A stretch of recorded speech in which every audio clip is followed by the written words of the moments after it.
Welcome to the Reischauer Center for East Asian Studies, and thank you for joining us for today's webinar, East Asia and a Changing Caribbean.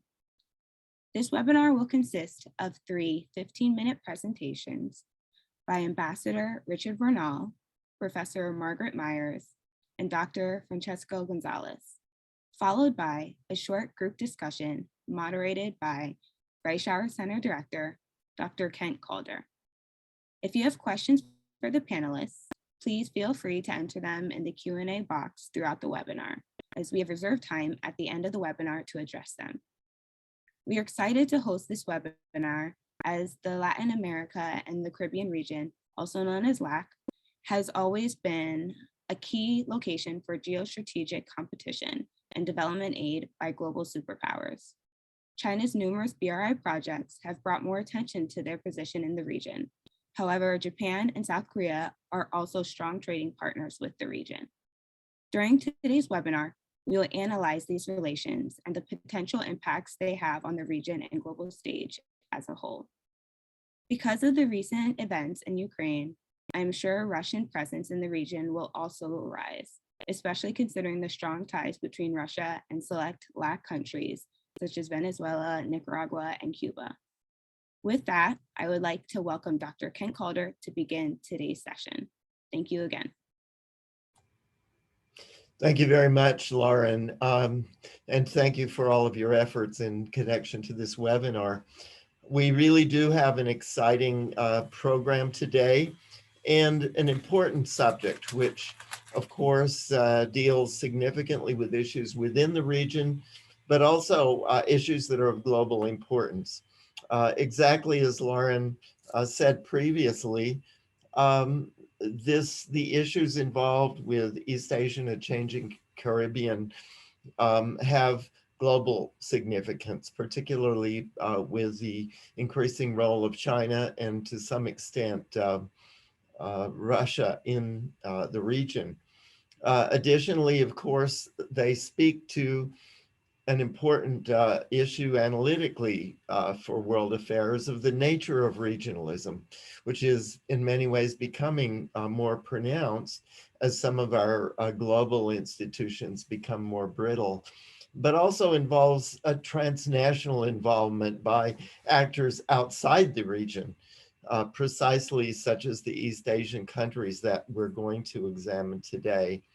And then finally, I think the issue of East Asia and a changing Caribbean also speaks to important issues in international development, particularly in how the countries of the region, this region or other regions such as Southeast Asia or countries of Africa and so on, they may use the rivalries among global powers to aid and support the developmental objectives that they have, or objectives with respect to the environment and other matters. The countries of the Caribbean, of course, we'll hear with much more granular detail, but they contrast in some interesting and important ways, of course, to those of the key nations of East Asia that actually set up the dynamic relationship which is beginning to develop. Most of them are relatively small, and that contrasts, of course, to the scale of China and Japan, two of the three largest economies in the world, with Korea and Taiwan, of course, also being significant. The nations of the Caribbean are relatively commodity and service based in terms of their economic structure. East Asia, of course, is heavily manufacturing oriented. Because of the nature of their economic structure, the Caribbean nations have also, of course, frequently had volatile patterns of growth and low growth, and have had issues relating to finance and debt over the years, whereas the nations of Northeast Asia, particularly China and Japan, which are the #1 and the 2 largest surplus nations in the world, have a rather contrasting relationship to international finance. Now, these relationships, of course, have deepened recently, particularly with the growth of China. The political relationships between East Asia and the Caribbean also in certain ways have changed. And so the subject that we have is one of first-rate importance to world affairs. Now, as I mentioned, we have 3 outstanding specialists to speak to these issues. The first of these is a very distinguished former diplomat, but also someone with extraordinary qualifications in many areas. Ambassador Richard Bernal is served as Jamaica's ambassador to the United States for more than 10 years, from 1991 to 2001. And then he also served for 8 years on the board of directors of the Inter-American Development Bank, and most recently served a 4-year tenure as Pro-Vice Chancellor of Global Affairs at UWI, or the University of the West Indies in Jamaica. So it gives us tremendous pleasure to welcome Ambassador Richard Bernal to today's discussion.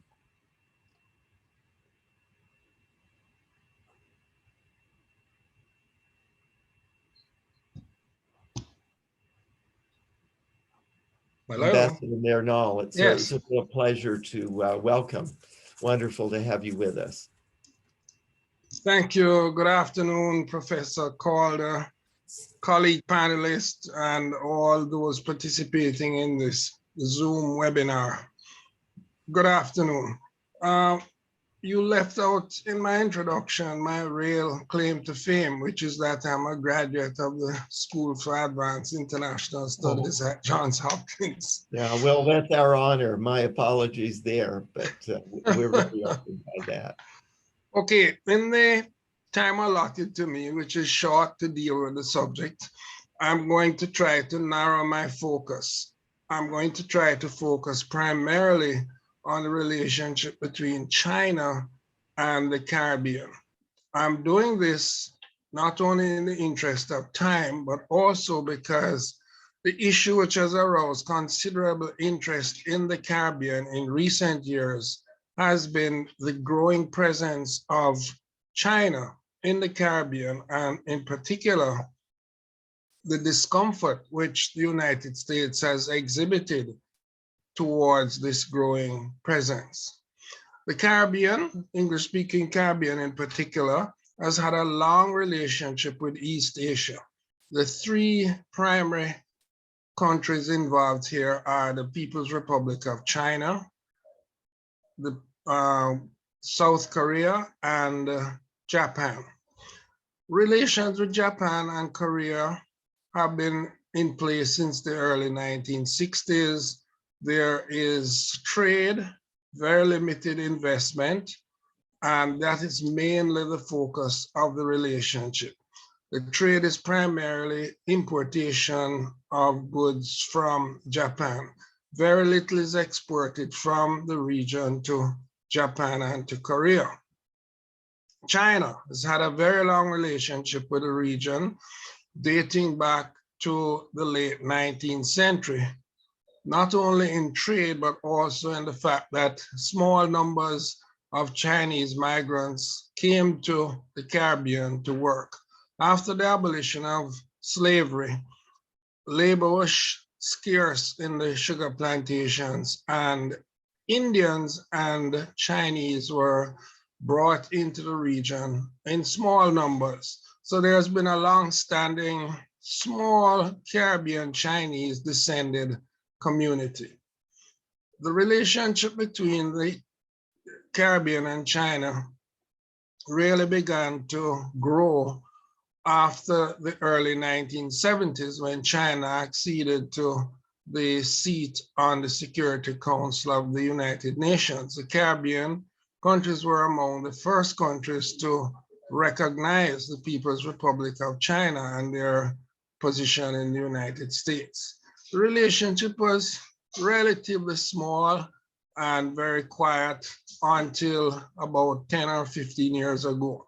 As China emerged in the global economy and began to emerge as an international superpower, they naturally began to show an increasing presence in the Caribbean.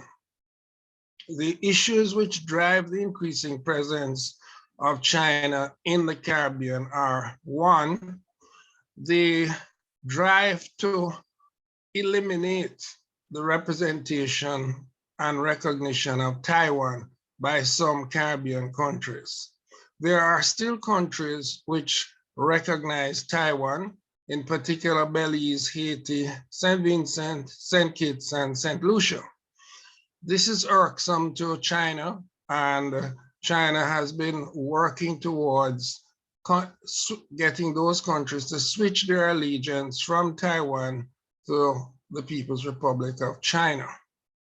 A second aspect which drives the increasing presence is that as an emerging global powers want to be represented everywhere in the world, and China is no different. China has the ambition to recover its global status after a century of shame in the 19th century into the middle of the 20th century.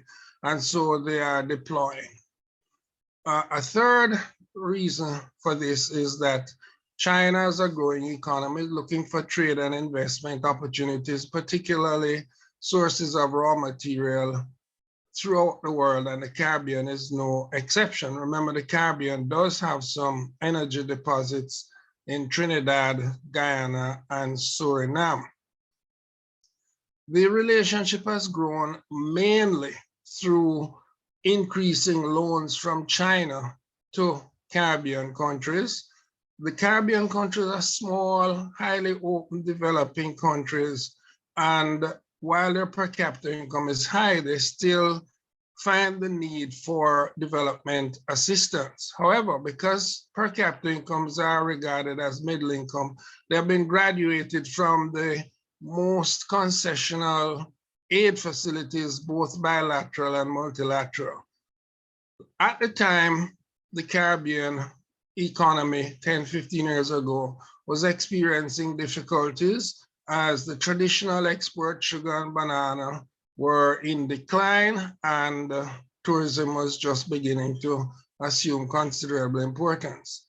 At this time, the region was losing aid from traditional sources at the time that China became available to provide loans, the conditionality of which and terms are similar to those of the World Bank and the Inter-American Development Bank, but have less conditionality, and the Chinese are more flexible in their approach to a number of areas like human rights, environmental concerns, etc.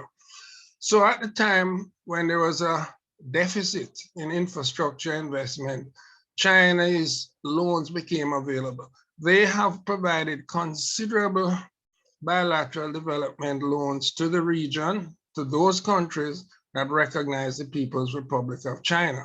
And of course, they have offered these loans to countries to induce them to shift from recognizing Taiwan, and indeed Dominica and Grenada have switched in recent years. Also, I should add that a number of Central American countries and the Dominican Republic, particularly Costa Rica and Panama, and most recently Nicaragua, have switched their allegiance. So this is a driving force for China. In regard to the loans, they have become very important to the Caribbean region.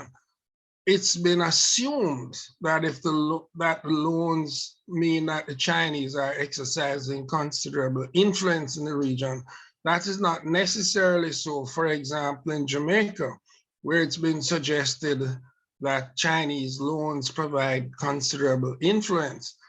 The amount of Chinese loans as a percentage of total external debt is less than 2%. Now, the rest of the relationship with China, trade is small but growing rapidly, mainly imports of manufactured goods from China. There has been some direct investment. We must distinguish this from the aid. The mistake is often made by looking at deposits of Chinese companies in offshore financial centers in the Caribbean to conflate that with direct foreign investment. Direct foreign investment is relatively small. It has been in energy, infrastructure, bauxite, mining and processing, and in agriculture. It's been relatively small, and some of these ventures have not been entirely successful because the Chinese are new foreign direct investors, new to the region. There is potential for growth in the relationship because one, the Caribbean has a continuing need for infrastructure investment. Two, the availability of Chinese loans to Chinese companies to bid for and implement these infrastructure projects. And I should add that the Chinese have been generous in providing grants to build national stadiums, prime ministers' offices, etc., which go a long way to creating goodwill for China in the region. Looking to the future, China is likely to continue to press countries to switch or induce them to switch from Taiwan to China. In addition, Chinese trade and investment likely to expand. China is now the second largest source of direct foreign investment. Meanwhile, there's a potential for Chinese tourists. China is going to be soon the largest source of international travelers. Not many in the Caribbean, but there's a potential for that.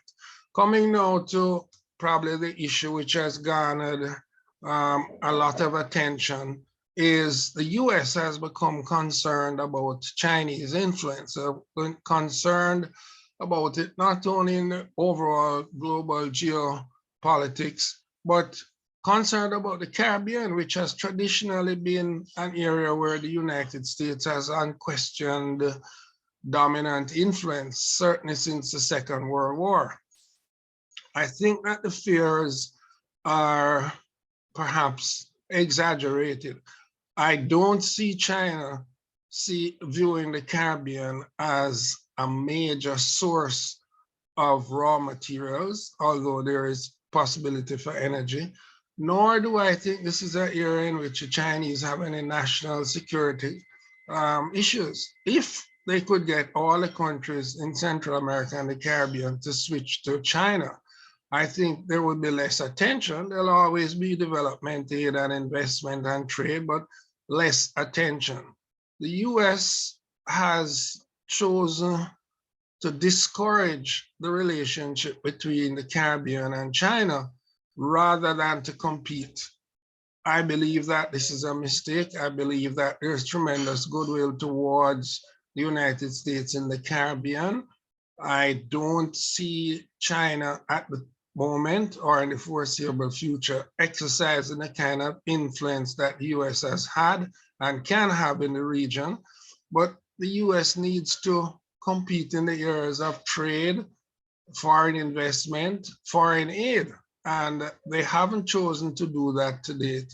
And they have been, in their policy towards the Caribbean, episodic in the sense that the focus on a region when there is a perceived threat, perhaps migrants, drugs, or a leftist regime, there needs to be a sustained new démarche in foreign policy of the US towards the Caribbean.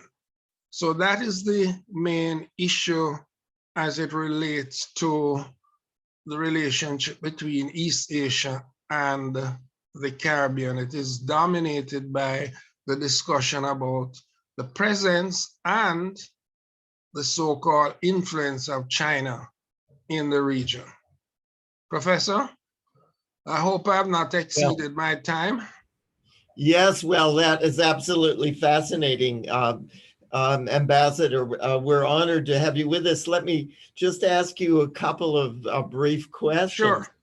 Sure. You mentioned that the United States has not been competing, and as someone who has worked on U.S. foreign aid and policies for years, I agree with you in that regard.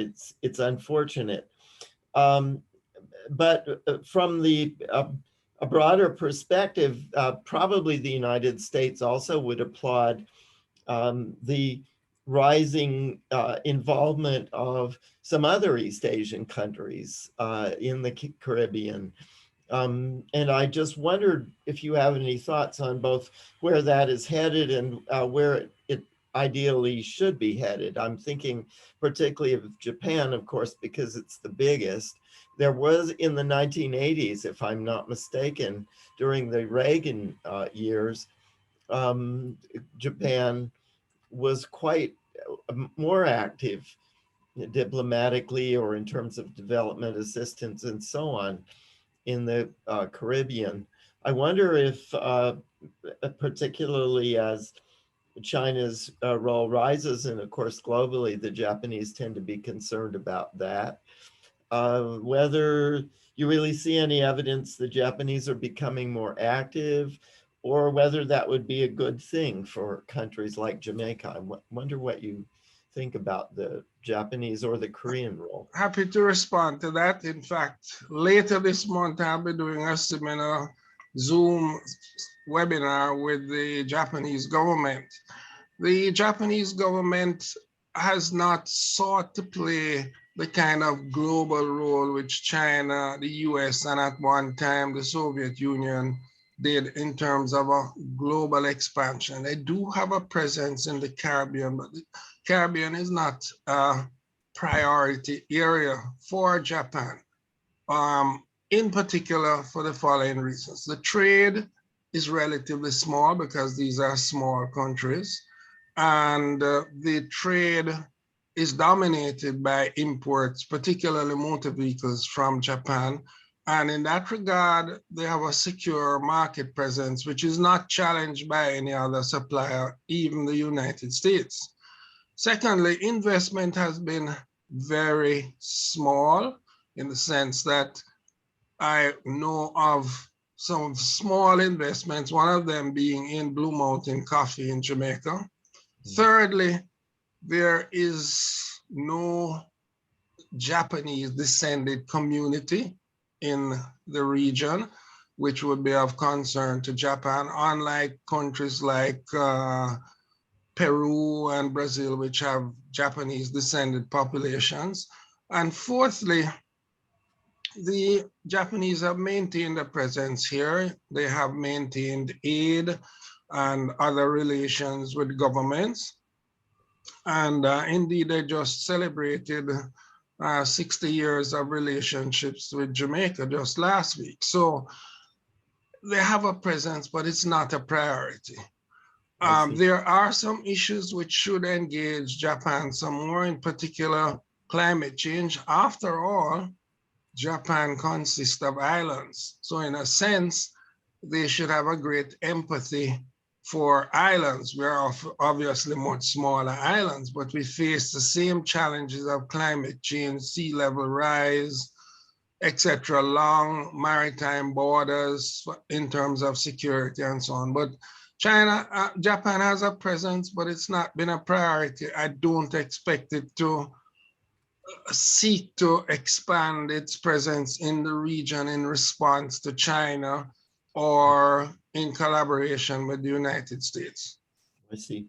Well, that's interesting. I guess I had thought that possibly because of the influence of the US and some of the changing dynamic relating to Taiwan and so on in the Caribbean, that Japan might, and with US, strong US support, begin to play a more significant role. One very last brief question. What about India? You mentioned that, of course, the ethnic, on the ethnic side, there's not a Japanese community. There certainly is in Trinidad. Maybe that's a Trinidad specific issue. There is an Indian descended population in the Caribbean, right across the Caribbean. In the case of Guyana and Trinidad, those countries, about half the population is Indian descended and about half is African descended. And the issue of ethnicity is a powerful one socially, economically, and in particular politically, because the main political parties in Trinidad and Guyana are very much aligned to ethnic political bases. In terms of trade, it's been an unexploited potential. India is a natural exporter to the Caribbean in terms of the kind of things that they manufacture, but the trade has not grown significantly, and the region has not exported very much to India. There is some small Indian investment, but nothing particularly significant. India has always had a long diplomatic presence in the region, which it maintains, and relations are very good with India. But one would have expected far more trade. There are many goods which the region imports from other sources that could come from India at a much less expensive cost. In return, the Caribbean has had long-standing diplomatic representation in New Delhi from Trinidad and Guyana, and more recently Jamaica. But it's a question of a less than fully exploited potential for a relationship. One of the things too that we have to note is that India is a large developing country, semi-industrialized, and has a large poor population still. And that has sometimes made commonality of issues, such as concessions for trade for small island states, has put India and the Caribbean at odds. But the relationship is good, but much less significant than one would have expected. And I don't see an impetus on either side to ramp up the relationship. I see. Well, this is quite fascinating. We have other participants, and we look forward perhaps to a broader discussion a little later. But Ambassador, thank you. That was absolutely fascinating. Thank you. Continuing. Thank you.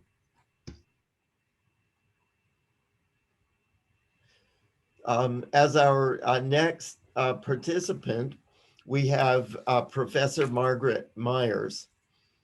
She is currently the director of the Asia and Latin American program at the Inter-American Dialogue.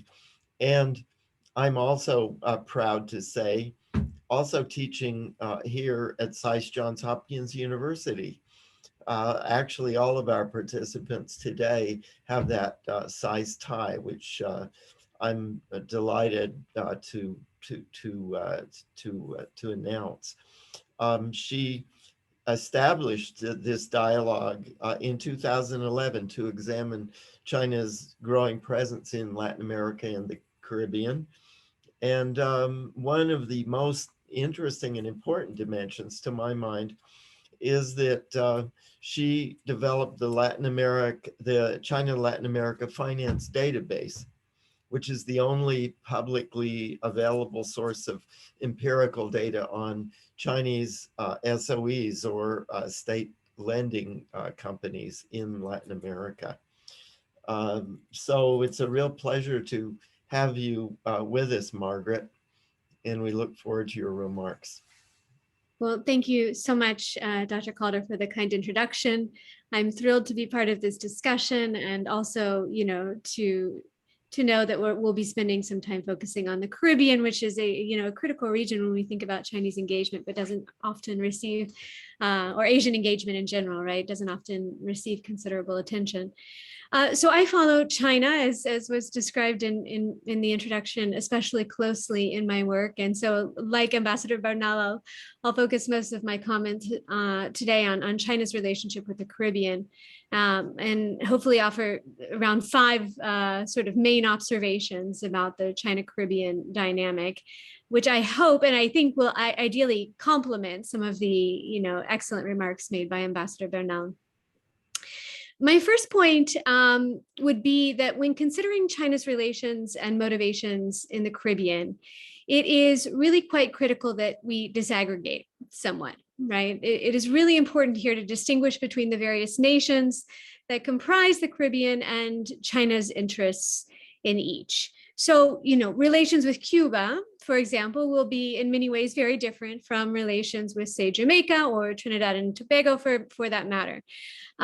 The China-Cuba relationship is one with considerable historical precedent, and indeed, a pretty clear ideological rationale or foundation. And that really distinguishes the Cuba-China dynamic from other, relations in both the Latin American and Caribbean regions. In the China-Cuba dynamic, we have also seen quite a lot of activity, and for quite a long time, longer than in some other parts of the region, comparatively speaking, but also some persistent tensions, which are relatively unique, especially in the economic realm and frequently related to Cuba's planned economy. So Cuba has, in many cases, been a difficult investment destination for Chinese companies. One hears anecdotally of complaints from Chinese companies about the investment environment in Cuba, as has been the case for many other investors, right, on the island. But the Cuban government has also been remiss in making debt payments to China, which has been a source of tension for a number of years. That said, Cuba is also the only country in Latin America and the Caribbean where China has forgiven debt outright in the amount of about $6 billion in 2011. This is perhaps reflective, first of all, of the type of lending that China does in Cuba, but also of the special relationship that China has with Cuba, which it terms good brother, good comrade, good friend relationship, right? Which is a unique designator for Cuba, which is not used elsewhere in the region.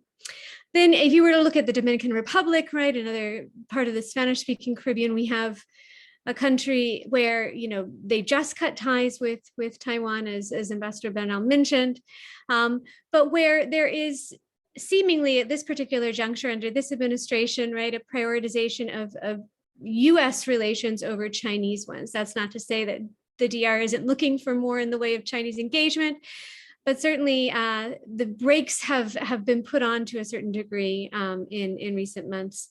As the current administration considers how to proceed with China relations.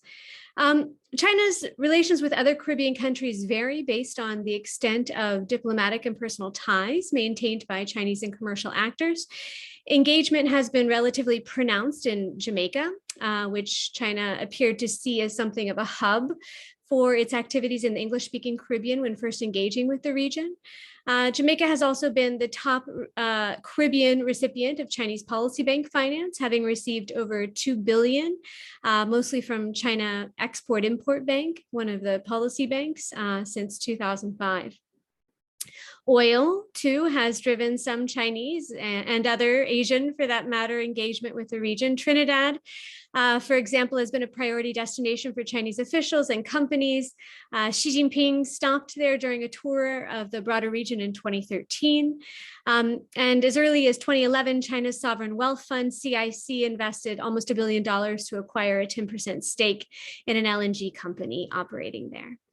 Guyana is of interest for similar reasons, although ties there are, date back many years. And Chinese national oil company CNOOC, has a 25% stake in the ExxonMobil-led consortium there. Not a whole lot more quite yet, but certainly the oil industry in Guyana has been of interest to Chinese companies. From a strategic perspective, the Caribbean also naturally is of importance given its multiple votes in international organizations and the various tech, human rights, or other agendas that China has sought to advance in the UN and elsewhere. Antigua and Barbuda, Cuba, Dominica, and Suriname were among the 53 states that supported China's Hong Kong security law in a meeting of the UN Human Rights Council in 2020. And then, a considerable portion of China's overall FDI in the region has also been funneled through Caribbean tax havens, historically speaking, as the ambassador indicated. A second point is that, although it's important to distinguish among the various countries that make up the Caribbean, a lot of activity is happening really across the board, with the possible exception of countries, that maintain diplomatic ties to Taiwan. As the Inter-American Dialogue has indicated in our online China-Latin America Finance database, which will be updated with 2021 data and some revisions on March 15th, so keep an eye out. China's policy banks, and especially China Development Bank and China Exim Bank, which is responsible for issuing most of China's concessional finance as a form of aid, have issued credit to at least 11 Caribbean governments, right? And Chinese investment and trade and other forms of finance from other banks and financial institutions, whether in tech, support of tech, right, or energy or manufacturing, raw materials, infrastructure, or other sectors, is evident really most everywhere else. And here, just as in Latin America and just as in the rest of the developing world, it is really quite important to recognize Caribbean citizens' agency, right, in striking these deals. They are not just the function of outreach from China or Chinese entities pursuing their own interests in the region. Certainly that's a component of this, right, but not the whole story. Caribbean leaders are in many cases, seeking out the sorts of opportunities afforded by low-cost Chinese telecommunications, electrification, and other infrastructure. As in parts of Latin America, prominent Chinese business people have also driven some important activity in the Caribbean.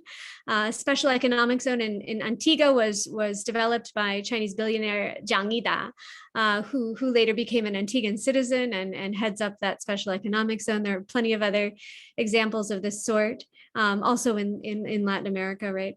And then even among those countries that maintain ties to Taiwan, and the Caribbean is disproportionately represented here with 5 of Taiwan's 14 total allies, as Ambassador Bernal noted, we still see some activity from China here too, right? They're not necessarily off limits. And I assume this is done to call attention to China's economic value in the region, and to the economic value to individual islands. Interestingly, China's Zhigong Party, which is among the political parties represented in China's People's Political Consultative Conference, met with opposition leaders and entrepreneurs in St. Vincent in 2018 to talk about investment opportunities. So certainly there's activity, just as in Central America, which is another sort of Taiwanese stronghold, in these countries, talking about opportunities for future engagement. And then a third point I would make is that the Caribbean's decision-making, vis-a-vis China and the US and other partners for that matter, is very pragmatic. Caribbean nations do not have individual China policies, right? Neither apparently does CARICOM, in my view, but they are simply looking for economic opportunity and often see China as representing that. And China is attractive because it provides, frankly, just relatively low cost and quickly deliverable solutions. And even when it doesn't, in Cuba, for example, China and France competed for a tech contract. China's bid was reportedly twice as big, twice as expensive, but the Chinese company came with its own financing, making the project feasible. So even when it isn't, less costly, it's sometimes more in line with local realities. Caribbean nations have nevertheless made some decisions with US and Chinese interests in mind, just as we've seen Latin American countries do, and again are doing so pragmatically and based on sort of their own geopolitical and economic realities. Antigua struck down a Huawei 5G deal noting US concerns, for example, and there are other examples as well. And then a fourth point, I'd argue that the US and China have approached the Caribbean very differently. Whereas both countries have recognized the challenges that the Caribbean faces, whether it concerns energy or trade or climate change or security, we continue to see China providing solutions that are in many ways better aligned with short-term Caribbean realities, right? Offering immediate solutions to these enduring challenges. For instance, both countries have noted a commitment to furthering Caribbean climate adaptation. But as Rashid Griffith, who is Barbadian and a non-resident senior fellow at the Inter-American Dialogue, has noted, Chinese infrastructure engagement in the Caribbean is essentially climate adaptation, right? When roads or power lines or other infrastructure is devastated by powerful storms that are happening now, right? Not in 5 years, governments are looking for immediate low-cost infrastructure solutions. And that's in many cases what China is bringing to the table, whether it's called, climate-related assistance or not.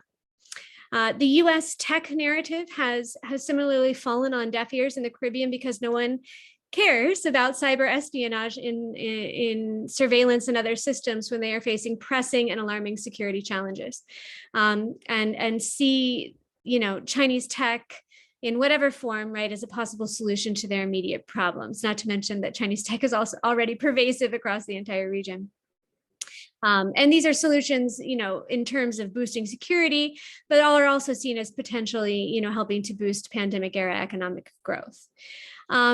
And I couldn't agree more with Ambassador Bernal and also with Dr. Calder that, the US engagement is simply, there are efforts, there is a policy in place, but the presence is not there in the way that Caribbean countries want or expect. And with that, the very best defense, to the extent that the US wants to compete with China in the Caribbean region, is offense. And by that, I mean a much more clearly defined, coherent, and sustained strategy in the region.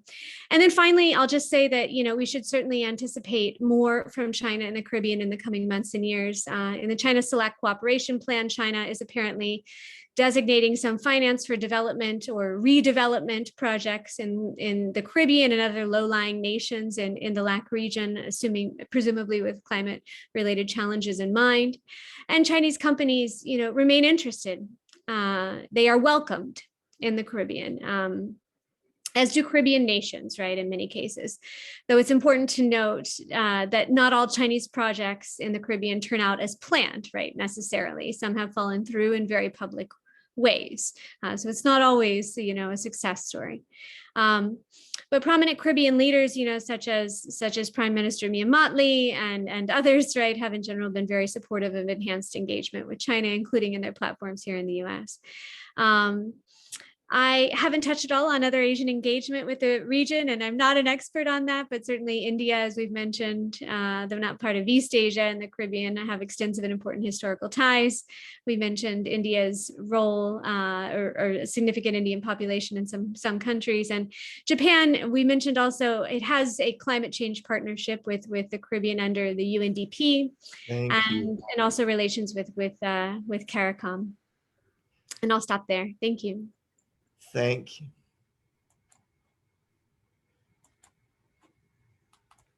Thank you very much, Professor Myers. We appreciate that.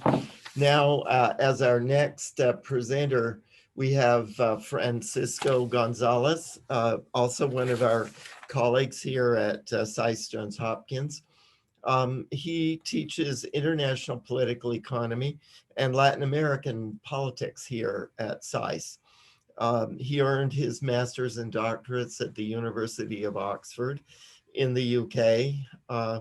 And something that really should be stressed, and I think you will notice this in his presentation, he's an outstanding teacher.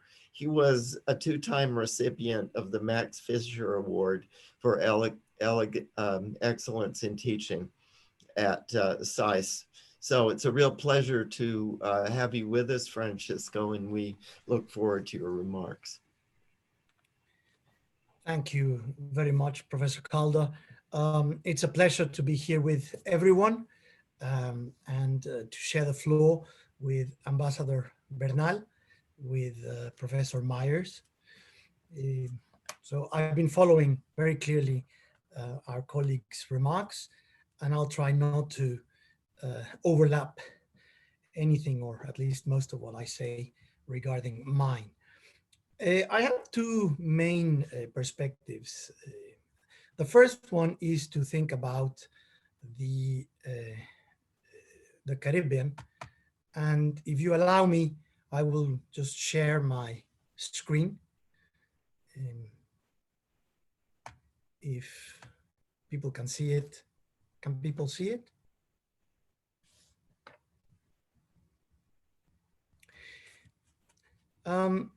What I'd like to suggest here is at least a different perspective for starting the conversation.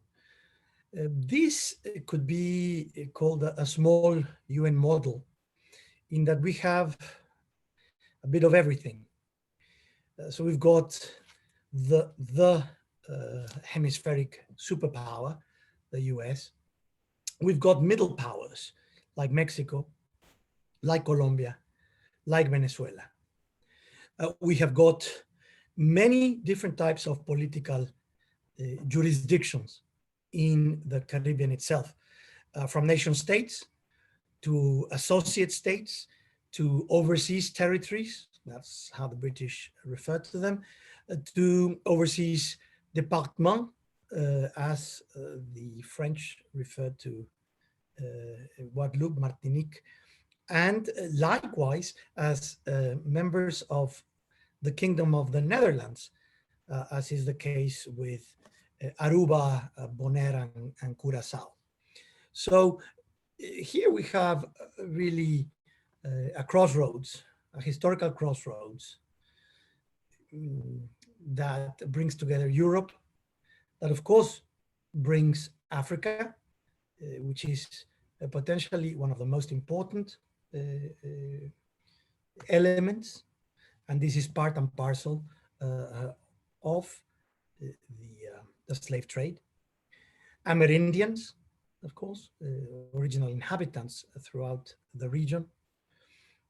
And as people have mentioned, people from Asian provenance, Chinese, Japanese, South Korean, Indian, mostly Chinese diaspora, certainly a very important Indian diaspora.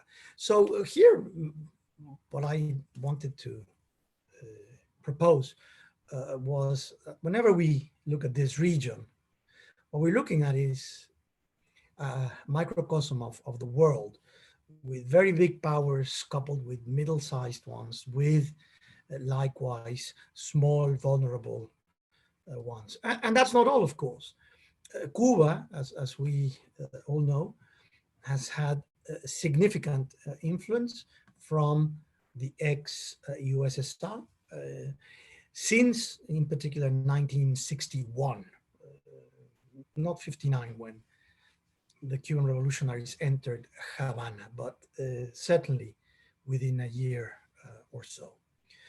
And as my colleagues, Ambassador Bernal and Professor Myers mentioned, since early 2000s, particularly after the Great Recession, when there were a lot of fire sales across the Western world regarding assets in the light of the Great Recession, China was able to become a very important and significant partner in many of these small places. So this is a very diverse and plural region of the world. It's multiracial, multilingual, multi-religious.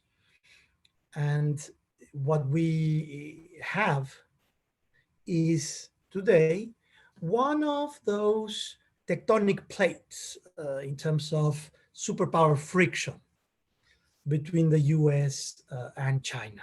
It's by no means anywhere as strong or potentially conflictive as the equivalent back in the Southwestern Pacific, the South China Sea. There's nothing like it. To start with, Latin America is committed to non-proliferation. So there's not a single country or state with military nuclear capabilities. This is very important, makes it very different compared to what's happening across the ocean. So within this dynamic system, currently, last 15 years, the main interaction regarding exercise of both soft mostly power and some hard power, but by hard power here, the military component is less than 15% maximum. Most of the hard means financing. So whoever is outside Western channels for finance, whoever is not allowed into capital markets, global capital markets, now has the option of appealing to China. And this is very significant because this was no option 20 years ago. And a majority of Latin Americans remember those years back in the 1980s, 1990s, were the only source of fresh credit to try to restructure debts, sovereign debts in particular, countries' debts, was multilateral organizations. And of course, within that, having a good report card from the US in order that your case was heard in a nice way at the IMF, at the World Bank, at the IDB. So that changed. And this has created, as my colleagues mentioned, some competition. I echo, obviously, Professor Myers' perspective regarding the pragmatic nature, mostly, of these countries' engagement with whoever can provide credit, because the top priority for most of these countries, all of these countries, certain degrees, but the majority certainly, is how to continue to promote growth and development. These are countries in the world, and here I'm taking into account not just the Caribbean and Central America, but also, as mentioned, the middle powers, Mexico, Colombia, Venezuela. These are countries which on average still have relatively young population pyramids. So in terms of demography, these are places which, for people who are interested in investing and potential for growth driven by, among other things, consumption, these are good markets the next 30, 40 years, unlike many places in Western Europe, unlike some places in East Asia as well. So the potential is quite significant. And China has come to fill in the whole, financial whole, and also a whole in terms of attention, careful attention, which in the course of the 2000s, as the US switched very significantly resources, capabilities, human capital, and tech towards the Middle East. In the course of the 2000s, Latin America, including this central part of Latin America with the small nations as well as the middle powers, it ended up at first potentially feeling like an orphan. But after China started making inroads after 2004, and those inroads were predicated on growing rates of engagement in investment and trade, the US at some point, and this is maybe early 2010s, had to start paying attention. So that was the first point. Very fluid region in the light of these great asymmetries in such a confined geographical space, where we still have European dependencies, where we have superpowers like China today, remnants of what the USSR was, Russia remains, and that's Cuba and Venezuela, and I'm happy to discuss that if anyone brings it up as a question. And so that it's not simply a region that's important given how near it is to the US, although that is inextricably tied to its importance to American foreign policy. It is a microcosm of today's globalism. Point number one. Point number two, I wanted to try to bring, at least a fresh perspective from the region, show some results from public opinion polls. This basically refers to attitudes, and I am going to let me see very quickly. Say this is first and foremost two types of public opinion polls. The first one has been carried out since 1995. It's based in Latin America. It's called Latino Barometro. And the other one is probably the oldest continuous survey that covers all of Latin America, from Mexico to Argentina, including, very importantly, Caribbean and Central American countries, which some other public opinion polls do not cover. And this is a remarkable exercise by Vanderbilt University since the early 1970s. And so just to give you a sense about what it means for Central American, Caribbean inhabitants on average to experience the world they experience today politically. So democracy versus autocracy. This is an important debate in as much as we're in a region where the closest superpower is a democracy, the United States, and some of those competing for influence aren't.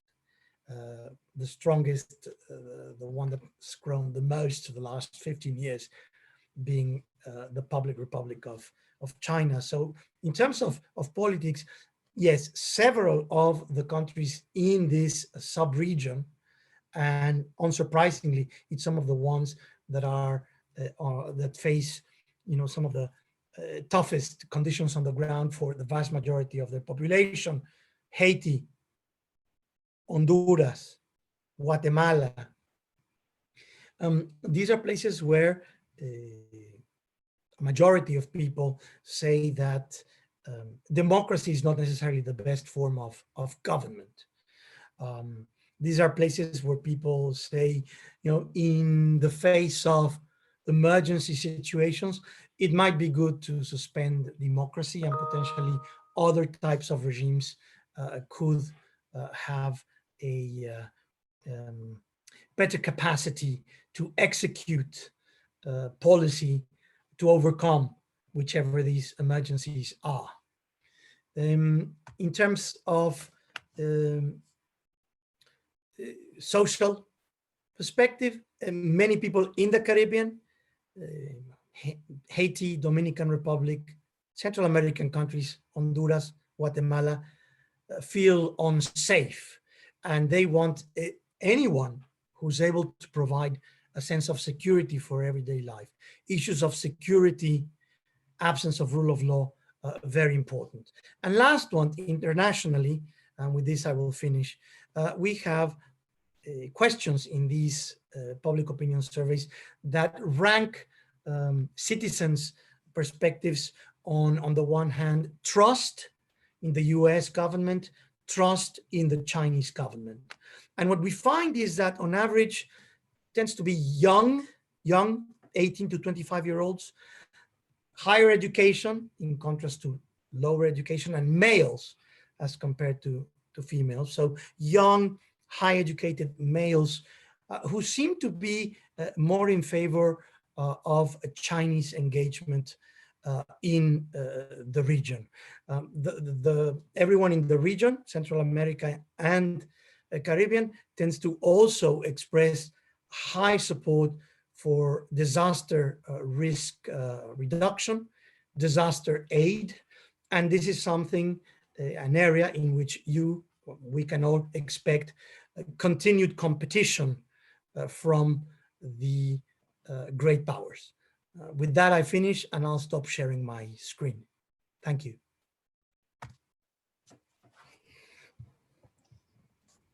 Thank you very much, Professor Gonzalez. That was really quite fascinating. I only feel that in all of these terribly rich presentations, there are so many things that we really need to follow up again. And certainly you've raised an important question with the disaggregating the nation state, looking at particular subnational groups and which ones are more interested in involvement by China.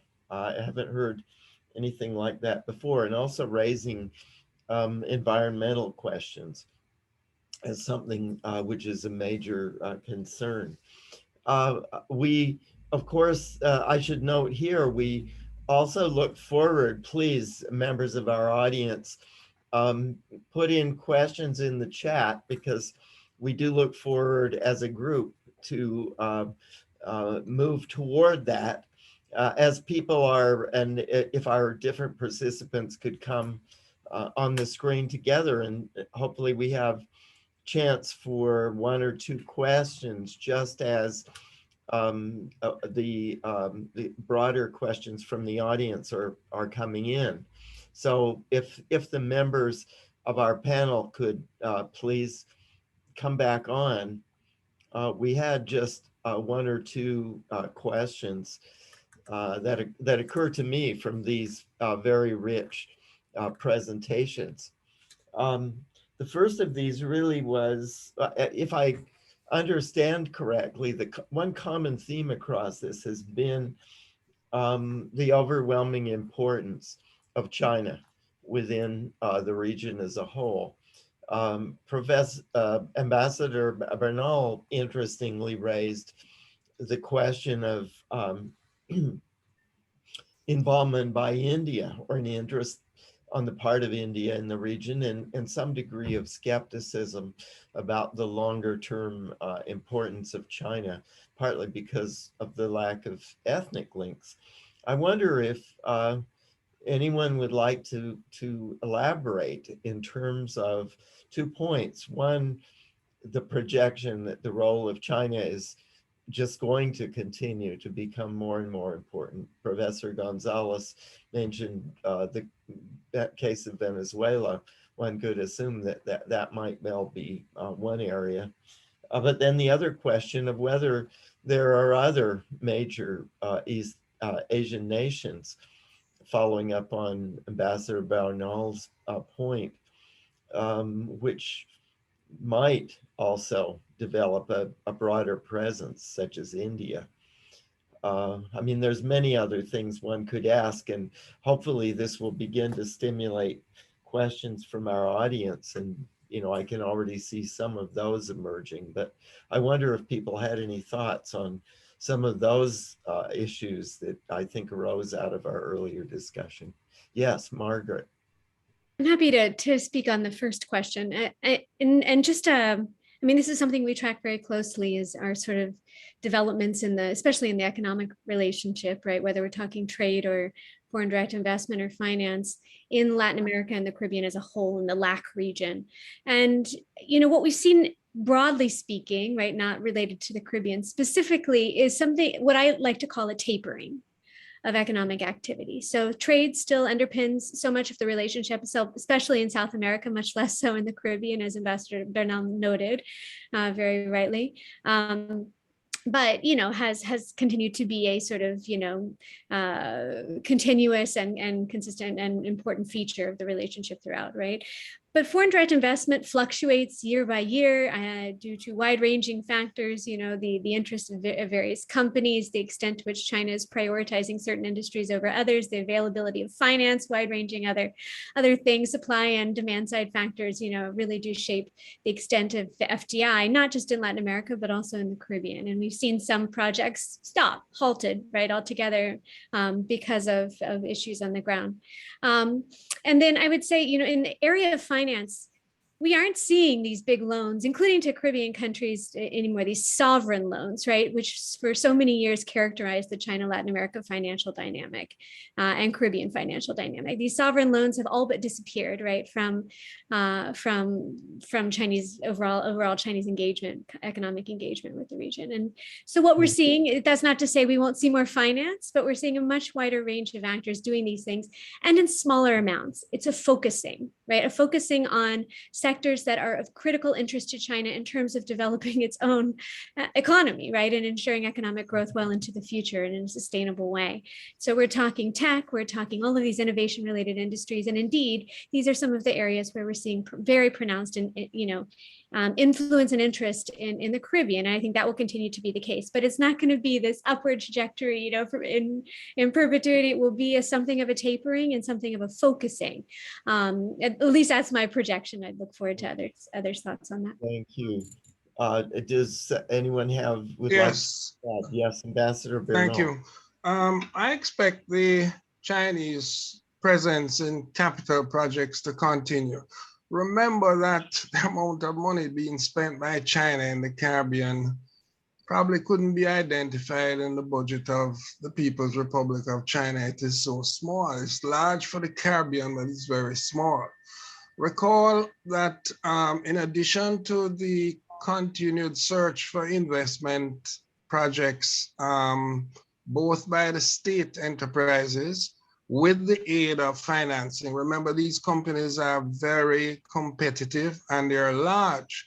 Often they take over projects which other companies have failed in, such as the development of a highway in Jamaica, or projects which other companies and governments have shied away from. The Amila Falls hydroelectric project in Guyana had been shopped for years before the Chinese came in. So I expect the continued presence of lending to the governments in the region. The governments in the region have not qualified because of the middle income status for some of the more traditional facilities with less conditionality. They also have a very serious debt problem. Many of the Caribbean countries are among the most highly indebted countries. In some cases, in the case of Jamaica, and still in the case of Barbados, those figures have, the debt to GDP ratio has been over 100%. Many smaller countries have had to reschedule their debts. Belize, Grenada, St. Kitts, Guyana at one stage was on the HIPIC. So the debt problem and the ability to borrow and absorptive capacity is going to become an issue. Remember also, there are hundreds of Chinese firms visiting all over the world looking for investment opportunities, which are not necessarily directed by the state, although the state always is willing to provide support. For example, a major port was developed in the Bahamas by a large firm from Hong Kong, and Hong Kong in some ways part of China. So these private sector initiatives are going to continue. Remember that China is now the second largest source of foreign direct investment. There are unexplored opportunities in tourism and other sectors, telecommunications, etc., which I expect Chinese firms to continue to explore and to be very competitive. Well, that suggests a continuing, perhaps a rising involvement, much of it driven by market incentives, plus just the ability, especially with state support, to do these big infrastructure projects. Now, Professor Gonzalez mentioned it would be a somewhat different dynamic, not really a market dynamic, I suppose. But you mentioned the case of Venezuela. I wonder, do you want to elaborate a little bit more on what you see as the general pattern from our other two participants is rising Chinese involvement. But Venezuela, of course, is in difficult financial straits and is quite controversial internationally for various reasons. How would you compare particularly the Chinese involvement going forward, say, with the Russians or with other countries? If we acknowledge that this is like a rectangle that does include the US, Mexico, Colombia, Venezuela, as well as Central America and the Caribbean, then of course Venezuela is a central player in as much as, in the light of its great energy wealth, it has there's the option to produce oil, and oil becomes US dollars. So there's a rent there. There's high liquidity, particularly during periods of high prices. And the relationship with Venezuela was one that was established in the course of the 2000s, in particular 2005-6, when China is trying to diversify its matrix for supply of oil in the light of its own demographic and in industrial production projections. And Venezuela is, of course, alongside Saudi Arabia, the place with the highest reserves in the world. If they're heavy crude oil, super heavy crude, and therefore refining is more expensive, that's an important consideration. But if you think about a country like China, who tends to plan 50 years in advance, then it makes perfect sense about Venezuela being an important partner in this attempt to keep diversifying that portfolio. What ended up happening, of course, was that 5, 10, 20, $30 billion later, at some point China, and at some point this is after the Great Recession, sometime in the course of the early 2010s, China realized that Venezuela was becoming over indebted, that their objectives, really overreached, that the country was overburdened, and it was incapable of meeting commitments. And so what they did was not to scold or openly, officially say that this was a bad proposition. They simply started putting the brakes in order that that debt did not double or triple. Today, there are more than $60 billion outstanding.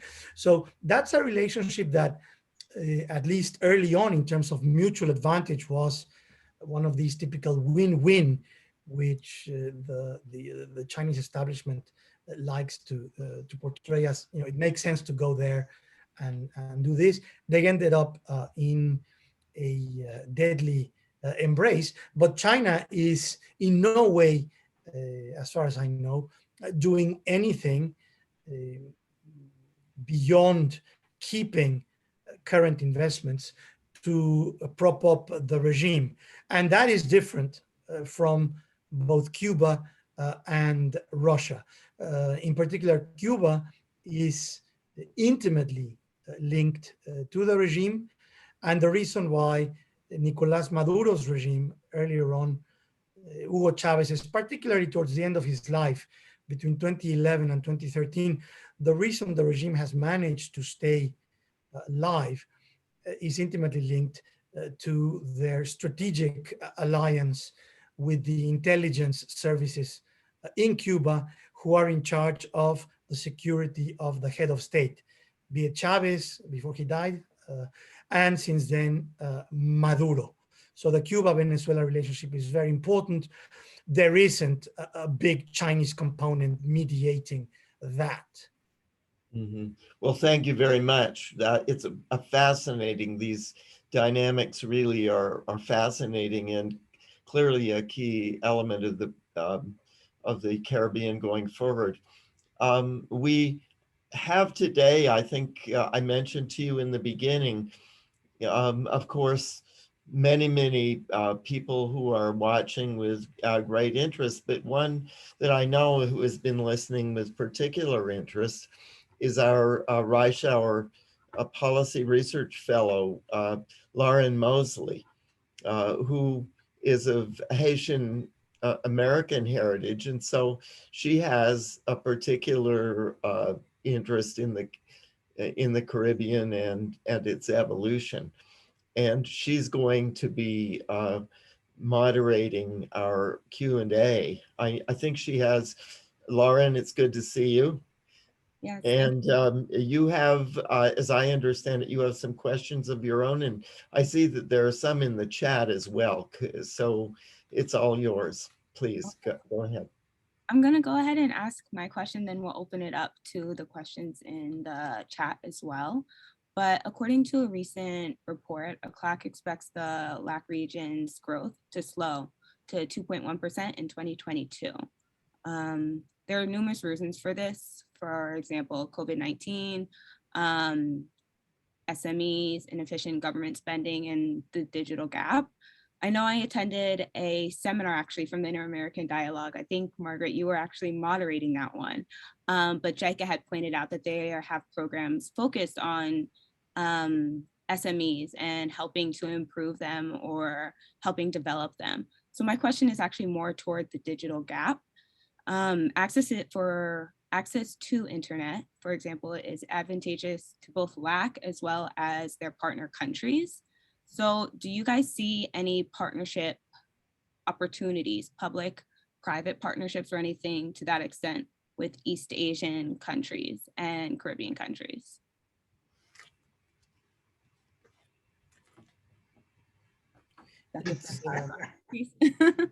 If I may. If nobody else will answer, I will comment. But Professor, you may go ahead.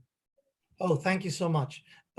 It's just a short comment regarding the trend now, maybe more than 2 years old, whereby if you want, the telecoms markets have managed to create a buzz regarding the introduction of 5G, and that the press that I cover, what I read, which is first and foremost Mexico, Central America, Northern South America, like Colombia, like Venezuela, and the Spanish-speaking countries like Dominican Republic, Cuba.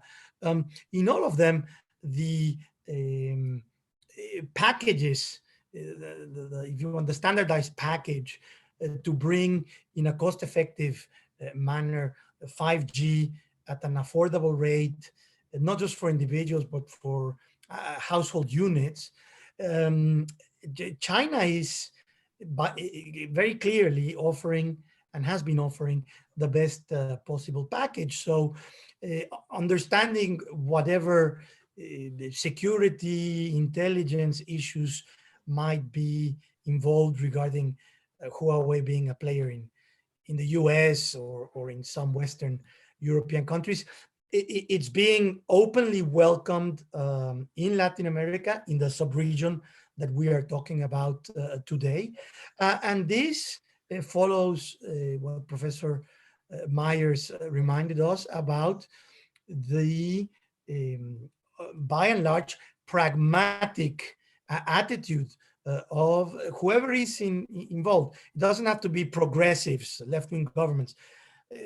Left, center, and even conservatives are, at the end of the day, looking for solutions that try to maximize growth and development, because that is and will continue to be at the top of our agenda. So China, from what I read and follow, has 2 or 3 steps in front of any competitors. Thank you. I'm gonna go ahead and ask another question, if that's okay, unless Professor Myers or Ambassador Bernal, if you wanted to jump on that. Okay, so my second question is, given the recent sanctions for Russia, as well as the increased need for energy security, do you see LAC countries such as Trinidad, Tobago, Guyana, Suriname playing a more active role as oil exporters, especially taking into consideration energy insecure countries like Japan and South Korea?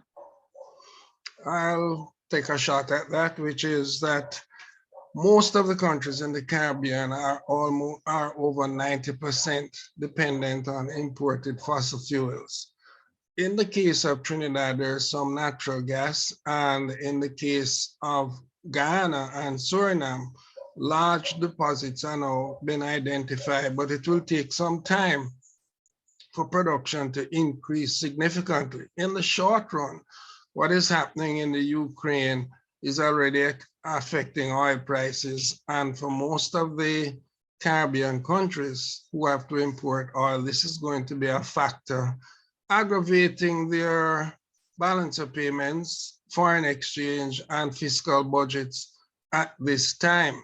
And just when these economies were beginning to emerge and to expand their tourism, beginning to emerge from the impact of the COVID pandemic, this will set back the process.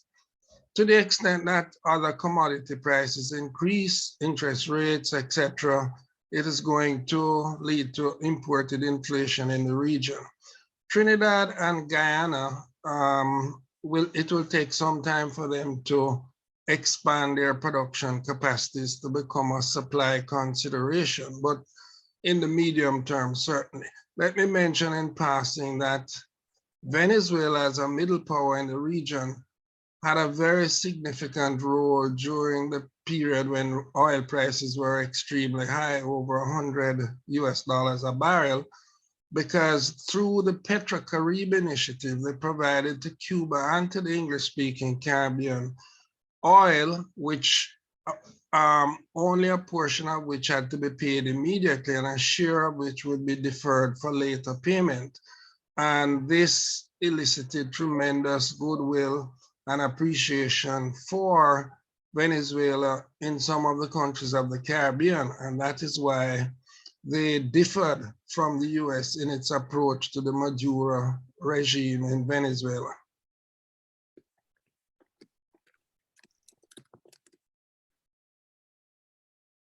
Thank you. Thank you so much. I'm gonna take a question from the audience, if that's okay with you guys. And then I don't know if we'll have a lot of time, so I'll just make this one quick. What is the prospect for Cuba to adopt the Chinese model of more market-oriented state socialism regarding Central America and safety, and considering the health and educational achievement of Cuba? Would it behoove China to promote the Cuban model in this regard?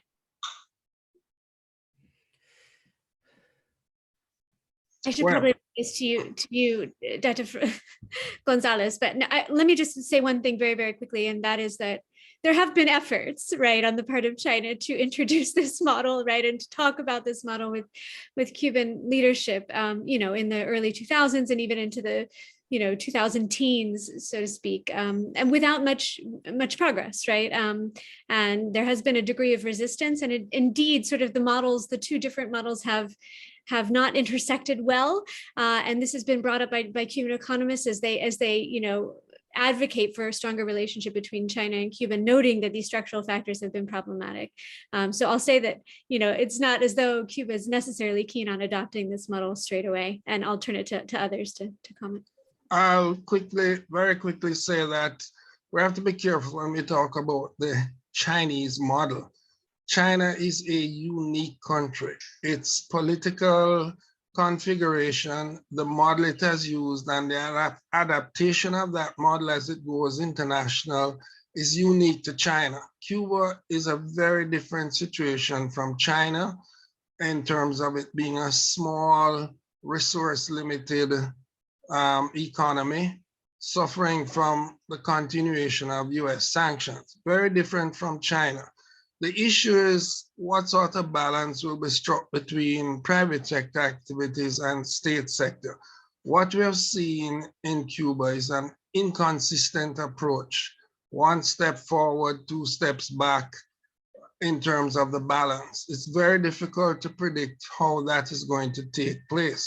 I believe at the moment, the current government is intent on maintaining the current balance between public and private sector. If there was an easement in US sanctions, I think there would be a lot more international engagement with Cuba, and this would prompt the regime to shift increasing number of activities towards the private sector and to encourage more foreign investment, particularly in tourism. I'd simply briefly echo what Ambassador Bernal has said regarding the Cuba conundrum and the fact that the sanctions, el bloqueo, as the Cubans say and call it, the blockade, has meant that this really is a country that when you go and visit, you are sent in a time capsule, truly in some ways to back to the 1960s.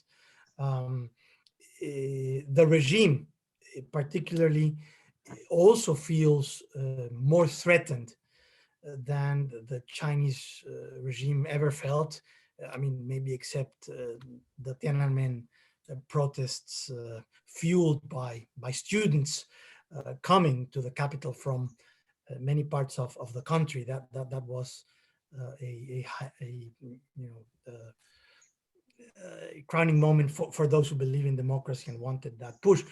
In Cuba, the regime is doubly or triply aware about the fact that the US is 80 miles away and that therefore things have to be kept under strong command and control all of the time, because it is clear that, in fact, a majority of the people, just in terms of basic quality of life and what's shared in internet and other things, see better alternatives. And that's why the regime is significantly more cautious. Economic empowerment could potentially lead also to broader, more plural forms of political pluralism, which would very definitely be against the orthodoxy of single party rule. So we see that even, for example, in things like the last major scale attempt at revolt on July 11 last year, 2021, where now people who've done work on it and are keep doing work on it can ascertain and document how what ended up being a nationally coordinated movement happened just through internet, through social media, thanks to the fact that Wi-Fi was introduced in Cuba in 2015. So for the Cuban regime, openness and globalization, even if they mean potential higher productivity, more options for individuals who otherwise have very few, aside from the remittances they get from their family members back in the US, that to see those options is dangerous to the regime, thereby the clampdown. So don't expect Cuba to follow that more pragmatic perspective that the one that China follows. Thank you so much. I know it's past 6, so we don't have any time for any more questions. And before Dr. Calder closes, I just wanted to say thank you. I've been doing some research on East Asia Caribbean relations for the past 6 months, and I lived in Japan for a few years. And so it's really great hearing from all of you guys. I've been following all 3 of you quite closely. So thank you so much for your time. Well, thank you, Lauren, for all the efforts that you've made. And The only thing that I would have to say is it's a real pleasure for me to listen here, and it's an honor to have a group, all of whom has a SAIS tie. So thank you very much to everyone, all of our participants. Thank you to our audience, and looking forward to continuing the dialogue. Thanks again. Thank you. Thank Take you. care. Stay safe.